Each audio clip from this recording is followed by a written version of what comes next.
just found out that none of this probably recorded, so I'm gonna take it back. These are what these sound checks are for.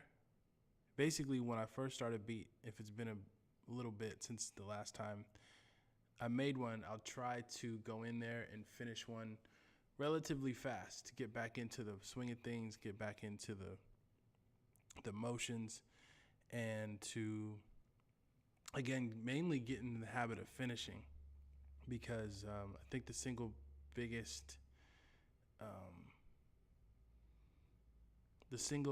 biggest thing you can do with your beats is make sure you finish them. And that might sound real simple and simplistic, but it's true. So no matter what phase of the game, no matter how advanced or how beginner you are, it's a great habit to get into to finish your tracks from start to finish. So I started out with just this piano line.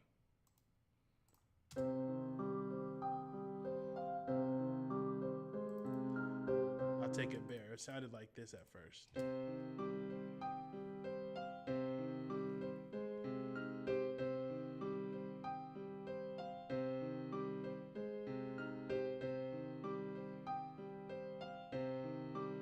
And then I added some effects. First I added a reverb. Then I added a filter. Then I added a chorus.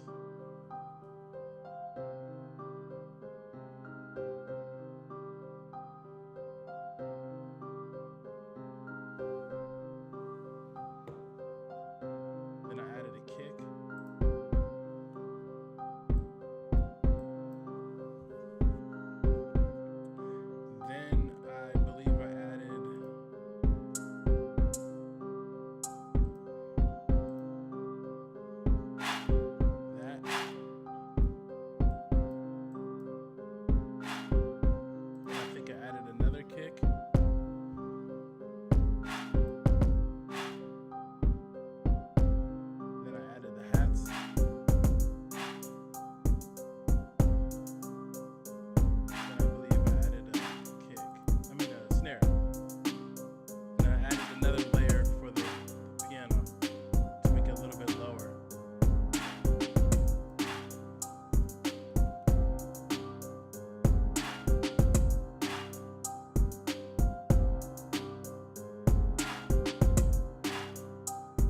Now, normally I would add more layers to it, but for now, for example's sake, I'm going to take it to the playlist.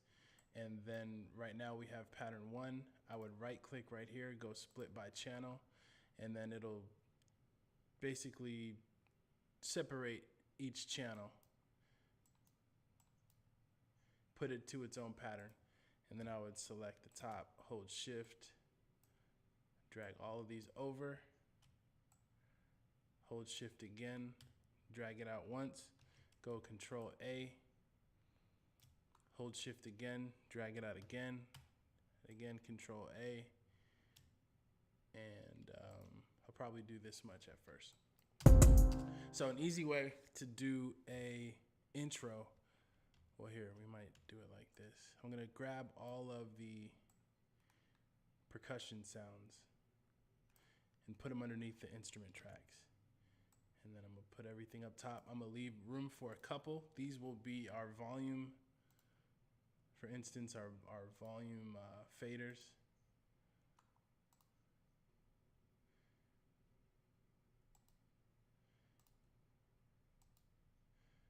It's not giving it to me right now, but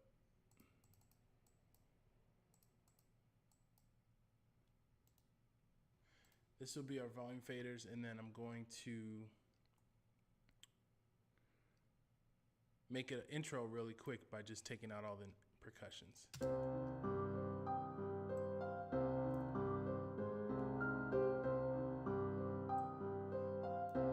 Good intro is around 15 seconds.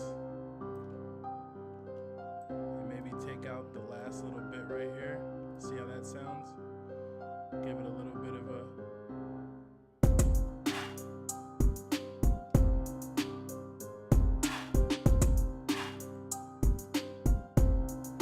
this will be the hook section.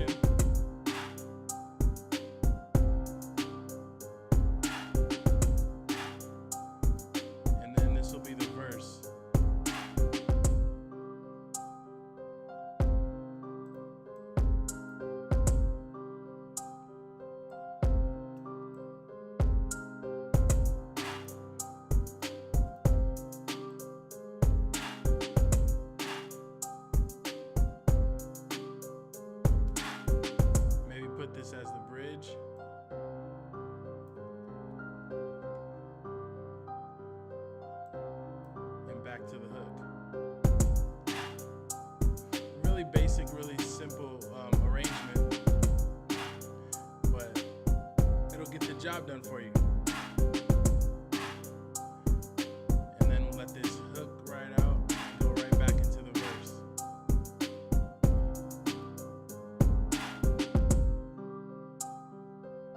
So one thing you can do is, like, for instance, you can make this unique and then double click on it and take it all the way down one octave and just see how it sounds.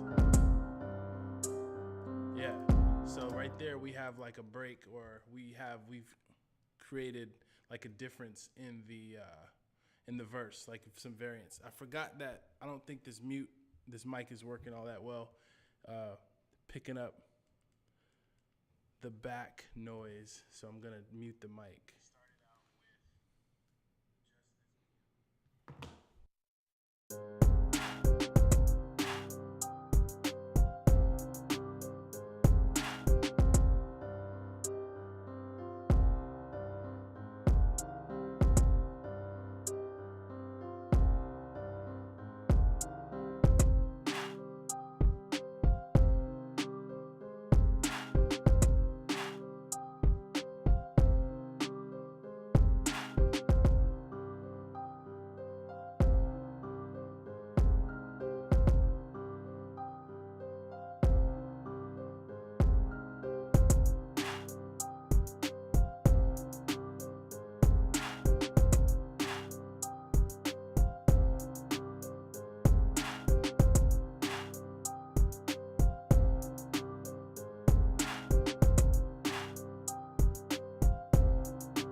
And there it is. There's a very, very basic beat sequence. You got your intro, basically without just your melody, without instruments. You have your hook,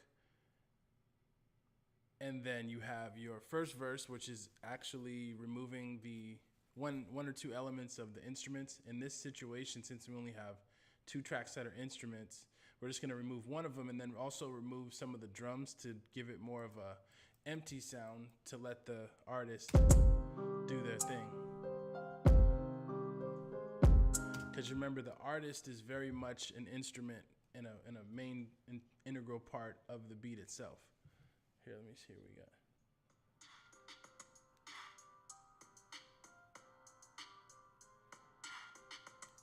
got. Okay, so I think it sounds okay. Yeah, that's about it. That's just a very basic arrangement for a beat. I don't know why this isn't working the right way, which is the volume. Usually I just right click this and then I'll create an automation clip so that I can fade in and fade out the volume. Maybe I'll try to do it with the master. Here, we'll do it right here. Create automation clip. So this is the master volume right here up top. What I first do is I right click, I click copy value, at least so we know what the main value should be. Drop it down a little bit right here. Bring it back up. Well, we're gonna bring it back up right here, I guess, to the max, and then we'll just do paste value, which is 80%, and then something like.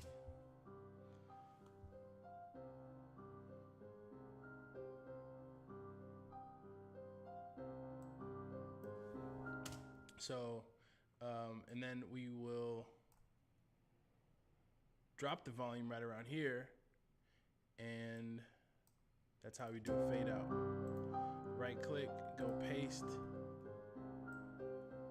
and then another quick thing we can do, maybe if we want to put an underwater effect on it, we can go to the master volume and then go to, I'm going to take off the limiter, go to the EQ, parametric EQ2, move it over 2 presets to the preset, which is the 20 hertz plus 18 kilohertz cut. You go over here and you right click and you click create automation clip. So now if you bring this down, it's going to give you that underwater effect, and you can bring it in right back on where the beat drops, and it'll sound tight.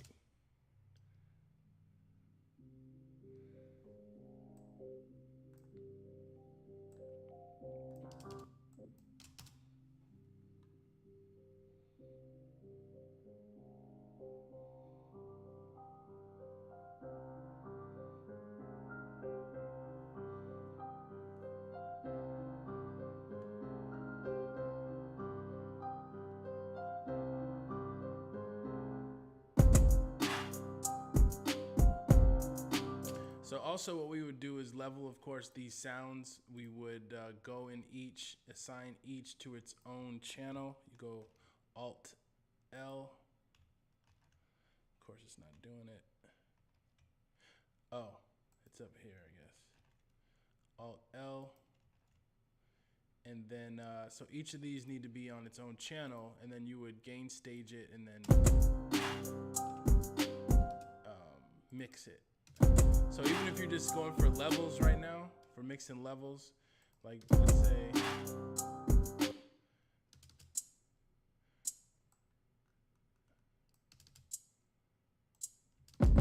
usually would start with the kick, make sure the kick is leveled in such a way it gives the beat headroom. Let's say let's say if we didn't want to have any sound over 0, we really don't want to have any sound over like -3, so that when we master the track and bring its overall volume up even higher, to guarantee it hits in any car and anything like that, we have what's called headroom. Headroom is this area that we give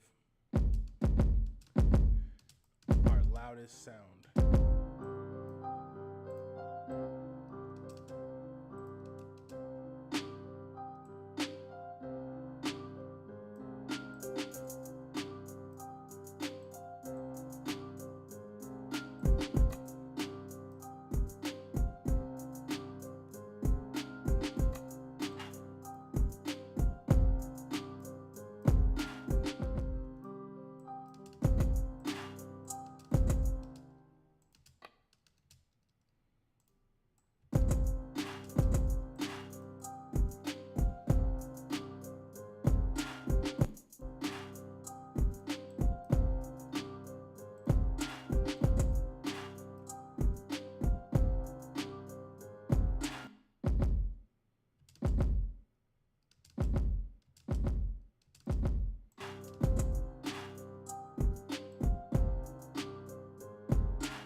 So there's a lot more things that we can do to it. I'm gonna stop it right here. Make sure that I got all my checks and everything, and sounds cool. But thanks for tuning in. Appreciate it. See you soon.